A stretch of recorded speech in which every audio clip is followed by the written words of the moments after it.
هو الدواء المعجزه ديال حنة الله يرحمها مسكينه اللي عاشت اكثر من 100 عام، كانت كدير لنا الكحه السعال، واللي حاز الملايين من المشاهدات في صفحات حواريه زمان هاد السنوات الاخيره ما شاء الله.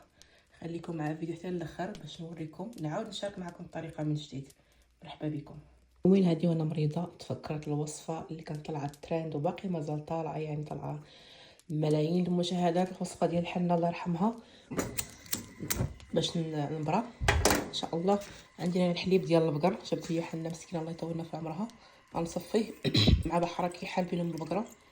يمكنكم تستخدموا اي حليب ديال الخنيشات ولا اي حليب اخر.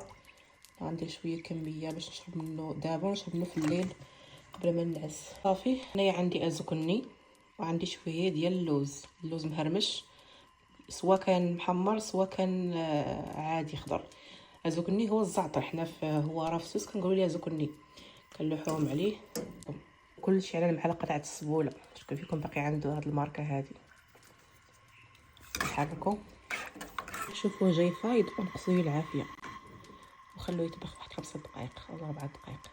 ما عندوش اللي عنده حساسيه من الحليب يدير الحليب ديال اللوز او الحليب نباتي نفس الطريقه. هنا طفيت عليه، ومني طفيت عليه غندير ليه واحد المعلقه ديال العسل هكذا. الناس اللي فيهم السكر يمكن لكم تخداو العسل، ماشي ضروري، ولكن انا كيعجبني حليب العسل وحتى مزيان كيكون صحي اكثر. يمكن لكم ديروا حتى الناس اللي فيهم السكر يمكن لكم ديروا واحد معلقه صغيره تاع العسل الحر. بالدراري الصغار يمكن لكم تصفيه ليهم، الدراري اللي عندهم عام او 6 شهور يمكن لهم يشربوه، تصفوه ليهم وشربوه.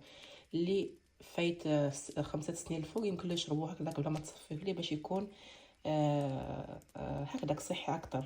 الناس الكبار حتى هما ما تصفيوهش.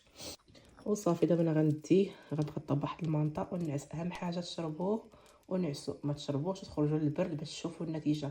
وداوموا عليه يومين 3 ايام حتى تشوفوا راسكم وليتوا بخير. راه مزيان للرواح، الكحه، الصدر، المهم الصدر بصفه عامه. بسم الله.